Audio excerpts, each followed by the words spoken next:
అకాల వర్షాల వల్ల పంటలకు మద్దతు ధర రాక చాలా ఇబ్బంది పడతా ఉన్నారు.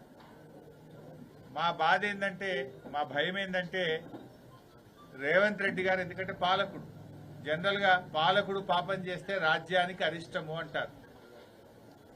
ఆ రేవంత్ రెడ్డి మీద కోపం కొద్దీ దేవుడు రైతులకు కానీ ప్రజలకు కానీ నష్టం చేయొద్దని, దేవుడా ఆ పాపాత్ముడు మా రాష్ట్ర ముఖ్యమంత్రిని క్షమించు, ఈ ప్రజల్ని కాపాడు, ఈ రైతుల్ని కాపాడని చెప్పి వేడుకున్నాం. ఎందుకంటే రైతులు చాలా బాధల్లో ఉన్నారు. ఇప్పటికే 25-30% ధాన్యం మద్దతు ధర రాక మార్కెట్లో తక్కువ ధరకే మిల్లర్లకు దళార్లకు అమ్ముకున్నారు. ధాన్యం దళార్ల పాలైపోయింది. 1800-1900కే అమ్ముకున్నారు.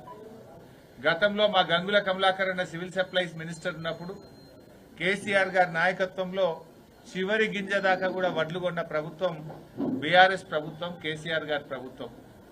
కానీ ఈ రాష్ట్రంలో పాలన చేతగాక ఈ ప్రభుత్వం బోనస్ అన్నారు. బోనస్ అయితే దిక్కే లేదు. మన ముఖ్యమంత్రి గారు మహారాష్ట్ర పోయి చాలా గొప్పగా చెప్పిండు, వడ్లకు బోనస్ ఇస్తున్నాం మా రాష్ట్రంలో అన్నాడు. నిజంగా బోనస్ వస్తుందా? మహారాష్ట్రలోనే వడ్లకు బోనస్ అన్నాడు. ఎలక్షన్ల ముందేమో అన్ని పంటలకు బోనస్ అన్నారు కాంగ్రెస్ పార్టీ నాయకులు. ఎన్నికలు అయిపోయిన తర్వాత సన్నాలకే బోనస్ అని సన్నాయి రాగాలు తీసింది. కానీ పోనీ ఆ సన్నాల కన్నా సరిగా వస్తుందా అంటే దానికి కూడా ఇప్పటి వరకు పోయినటువంటి పరిస్థితి లేదు. అంటే రాష్ట్ర ప్రజల్ని, రైతుల్ని కాంగ్రెస్ ప్రభుత్వం మోసం చేసింది.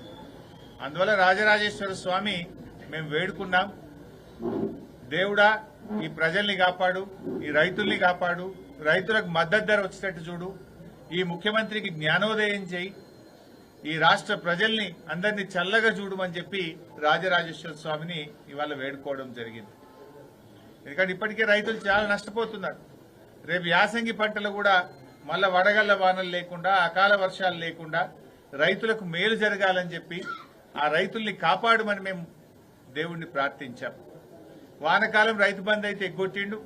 కనీసం దేవుడా ఈ రేవంత్ రెడ్డికి జ్ఞానోదయం చేసి యాసంగి పంట కన్నా మరి ఆ 15,000 రూపాయల రైతు బంధు డబ్బులు వేయించేటట్టు ఆయన జ్ఞానోదయం చేయమని చెప్పి కూడా దేవుణ్ణి వేడుకోవడం జరిగింది. మరి ఈరోజు ఏ ఊరికి పోతే ఆ ఊరు దేవుడి మీద ఒట్టు పెట్టింది కాదు. ఆయన పెట్టని దేవుడు ఉన్నాడా? మొత్తం ఏ ఆడికి పోతే ఆడ అన్ని దేవుళ్ల మీద ఒట్టు పెట్టిండు, చర్చి మీద ఒట్టు పెట్టిండు, దర్గాల మీద ఒట్టు పెట్టిండు. బహుశా ఈ ప్రపంచంలో దేవుళ్ల మీద ఒట్టు పెట్టిన ముఖ్యమంత్రి ఎవరు ఉన్నారంటే అది ఒక్క రేవంత్ రెడ్డి మాత్రమే. జనరల్ గా మనకి ఎవరికైనా దేవుడు అంటే భక్తి ఉంటది, భయం ఉంటది, దేవుడు అంటే ప్రేమ ఉంటది, దేవుడు అంటే విశ్వాసం ఉంటది, నమ్మకం ఉంటది. కానీ మరి రేవంత్ రెడ్డికి ఏది లేదా నాకు అనుమానం వస్తుంది. ఎక్కడ నువ్వు కనీసం ఒట్టు పెట్టినందుకన్నా చేయాల్సి ఉండే. నువ్వు చాలా చెప్పినావు ఎలక్షన్ల ముంగట, 6 గ్యారంటీలు అన్నావు, 13 హామీలు అన్నావు, 100 రోజుల్లో అమలు చేస్తా అన్నావు, బాండ్ పేపర్ల మీద రాసిచ్చినావు. సరే అవి ఎలాగూ మోసం చేసినావు, ఎగబెట్టినావు. కనీసం దేవుళ్ల మీద ఒట్టు పెట్టినందుకన్నా 15 ఆగస్టుకు రుణమాఫీ చేస్తాడేమో అనుకున్నాం. కానీ అది కూడా చేయలేదు. ఈయన అన్నాడు 2 లక్షల పైన ఉన్న వాళ్ళు డబ్బులు కట్టండి నేను వేసేస్తా అన్నాడు.